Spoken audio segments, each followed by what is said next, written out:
Sell nothing, man. Why you a When I businessman? said businessman, you know what I mean, why I have right? a chain of butcheries, but A chain of butcheries. you can join in a franchise whenever you would. Alrighty. All right.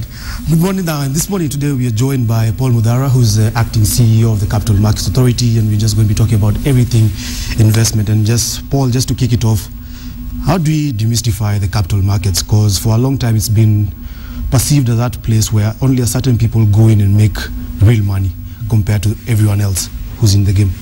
No, thanks, Michael. I think that's one of our big challenges, the Capital Markets Authority. We run an investor education program that's really designed to try and narrow this gap, try and build people's understanding that the capital markets are really an opportunity for wealth creation across the board within society. It certainly works for companies to come to the market, raise capital, grow your business to the next level. But as an investor, we're trying to build an understanding of, depending on your risk appetite, depending on what you're looking for. Should you be looking for securities, equity in a small company, mid-sized company, a large blue chip company? Should you be looking at debt instruments? We're also working a lot to try and encourage people to look at collective investment schemes so that it is not you to make that decision on which company should I invest in. Go to a professional, deal with a fund manager who is able to carry out their assessment, understand your needs, and then invest your money into a larger portfolio. So you're not carrying the risk of any one company versus another. Now, over the last few years, almost 4 or 5 years, there's not been that major hype that was there associated with the capital markets or NSE when it came to initial public offers. I think over the last few ones, now the most current one that we have is actually the NSE self-listing that is actually coming up. Why has that been that kind of lull in terms of the appetite for companies to actually come into the market and offload some shares to the public? I think that there are many factors. For one, the activity of companies coming to the market are a reflection of economic activity. So where there's very strong belief in economic growth, you see a lot more companies trying to come to market, raise the capital to take with their growth strategy. Now, in addition to that, there are more of the global fundamentals. What's going on in wider markets? The global financial crisis really pinched in 2008, hit the emerging markets in 2009, 2010, and that had a very significant impact on people's ability and willingness to come to the market. As you see the more developed markets transitioning in the post-crisis era, you're seeing that now translating into the emerging markets, more willingness for people to look at the markets constructively.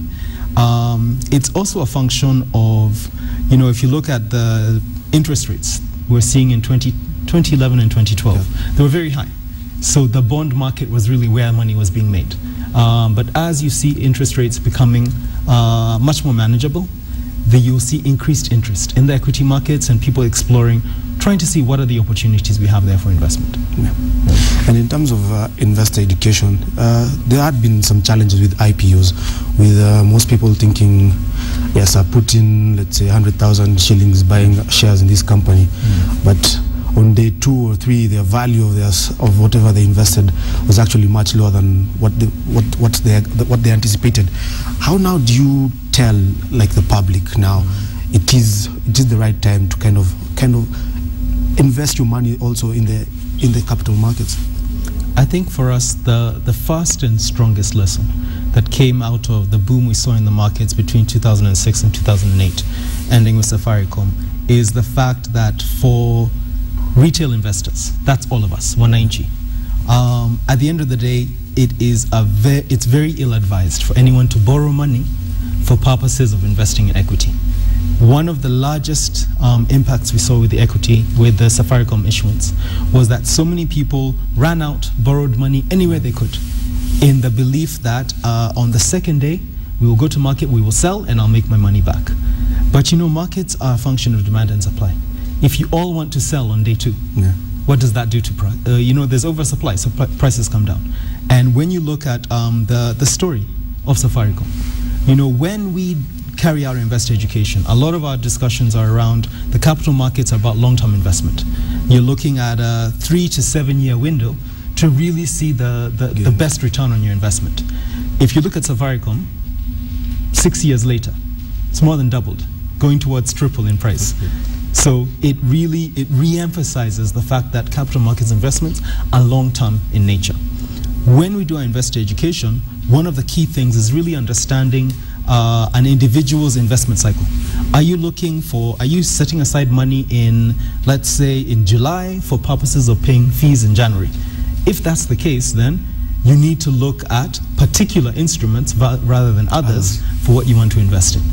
If you're looking, if you have maybe some of your money you want to use for your pension, then that's the kind of money you should be setting aside for long-term investment. So a lot of it is helping people understand that you don't invest based on what your uncle, your cousin, your brother said. Invest based on your understanding of what's your risk, what is the money for, and then that should inform where you place it. And I guess that's where now collective investment schemes and fund managers play a key role. Yeah. No, without question. For us, it is because with the increasing number of collective investment schemes coming to the market, you have a much more diversified options. Yeah. You can go short term, middle term, a mixed bag that does something in the middle to long term. But one of the key challenges, and I think it goes back to your first question, is how do we increase the number of listed companies so that the collective investment scheme portfolios can be sufficiently diversified. Yeah. As it stands with our 61 listed companies, there's only so much room that different CISs can really compete on return because you're all investing in the same company.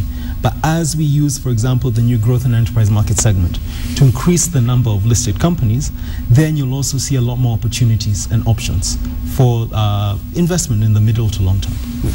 Two-pronged question here.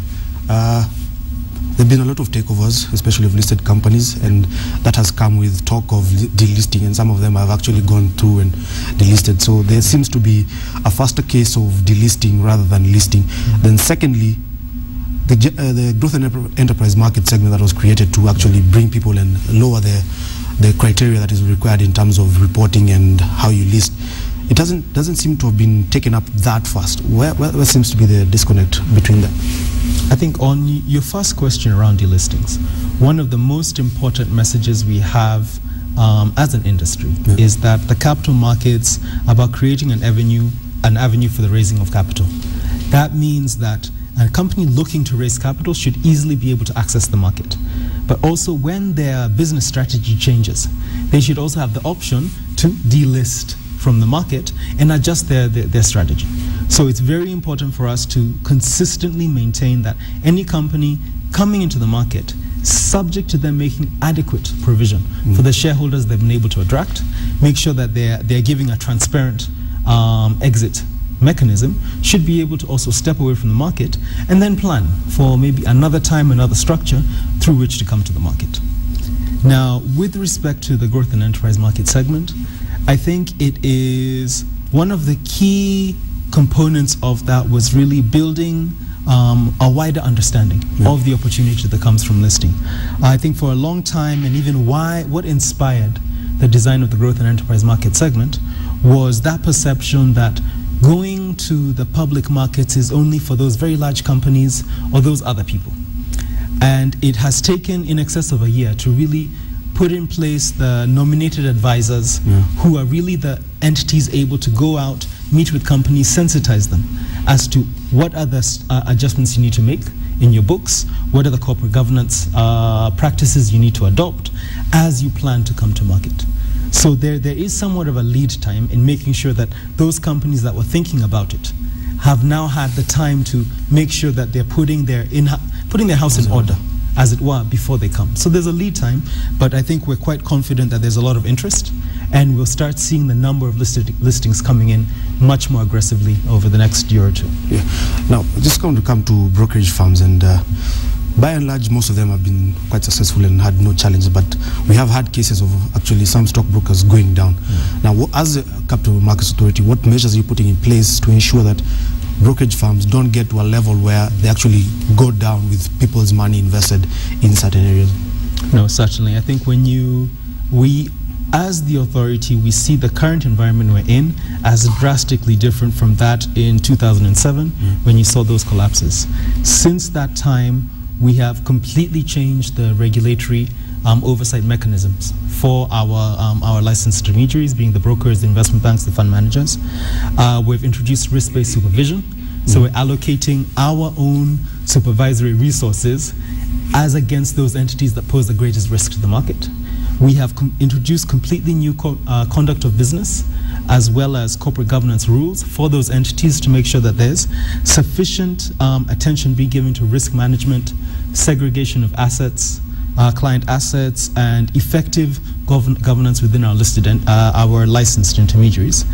And also we've introduced much more focused financial resource requirements, so that what we're doing is tracking their liquidity position at all times. Rather than, for example, every year when it comes up to licensing, we drill down. It is a continuous weekly reporting requirement. So we always know their liquidity position and can make sure we're putting in the right interventionary measures well in advance of anything happening. So we see the environment in as drastically different, and we're able to give a lot more confidence to our investors that if you come to our intermediaries, in as much as they're licensed by us, you can be confident that they're sufficiently robust and stable to effectively manage your resources. And ultimately, any business can have a bad business model and collapse. But our focus is always on making sure that if an entity goes down, it goes down as a business, but all client assets are completely secure, segregated, and they can move to another intermediary and keep on moving. Let's talk about vibrancy now. And there's this issue about one, companies having massive amounts of shares in the market, and two, companies that their shares are a bit consolidated, but their share price remains high. Now you find that those companies with a lot of shares, trading volumes on a day-to-day basis are high, but their share price always remains a bit low. But those ones with more or less shares in the market, the prices remain high. Now, how do you strike a balance in terms of creating vibrancy so that you're able also to encourage companies to mop up or split shares? Now, okay, that for one goes to the particular pricing strategy that a company may have. Some companies prefer to maintain that blue chip status, very high valuation, limited change in your pricing at any one time, while others are looking for greater accessibility, and that's why you see splits and those kinds of actions. But one of the, I think, initial focuses we've had is working with, for example, the Attorney General's chambers to also look at the review of the current Companies Law. We're currently running on a 1948 Companies Act, so that even options for a company to buy back shares and take other kinds of interventionary measures do not exist within our law. But once we're bringing the new companies laws, that flexibility for the companies will be available, and then we can now start working, we can work better with the companies to let them make their decision as to how they want to approach their valuation of their shares. But I think underlying all of this is always a very strong focus of the authority working with the industry to make sure that there's sufficient liquidity in the market, so that any one time an investor looking to buy or sell their shares has relative certainty that they'll be able to either find buyers or find sellers in the scales and amounts they want. One of the challenges to our liquidity is, for one, the limited number of listed companies. Two, it is the free float in each of these companies, especially when you look at a lot of these international companies that are a very large strategic investor, so that maybe there's a 30 to 25% available for trade at any one time. But if we're able to give a bit more flexibility in the free float, then you'll be able to see a lot more liquidity and a lot more activity. So you'll be seeing in the coming month or two, we're putting out new guidance as to, for example, the introduction of exchange-traded funds or global depository receipt systems. These are all structures designed to allow for greater liquidity in existing listed companies as we continue the work to increase the number of listings in the market. As we finish, what's the outlook for the Capital Markets Authority, and what are you doing to bring back public interest into the investments on the capital markets? Now, I think first and foremost, we have, working with the industry, just put out a 10-year master plan for the growth and development of the capital markets in Kenya to really become the heart of capital markets investing on the continent. Within the Vision 2030 document, there is a firm commitment to transform Nairobi into an international financial center. So all of our work within that 10-year master plan is really targeted at identifying and putting in place the necessary structures, products, and infrastructure to make sure that we're able to really operate on that global interconnected nature to become an international financial center. With that goes to one, the kinds of products we're introducing. Two, it is our approach to very critically investor education. Because if you're not able to sensitize both buyers and sellers of securities as to the opportunity, we will not have sufficient product in the market. And it also goes to diversification of products. In Kenya for a long time, capital markets have been seen as shares and bonds. But there's so much more to capital markets, and we're doing a lot of work to introduce those new products, for example, real estate investment trusts. We'll be seeing, for example, derivatives and futures instruments coming into play, and that will also create alternative investment options for our investors and thereby attract a lot more money to the market. Paul Muthaura, it has been a pleasure, and thank you for shedding more light about the investment cycle that exists in this country. Thank you very much. So, Sophia and Smart, those few thousand shillings you have under the mattress, I suggest you talk to Paul before he leaves and tells you perhaps where you can clear around that money. So Sophia is stuck with about 500,000 of Safaricom shares.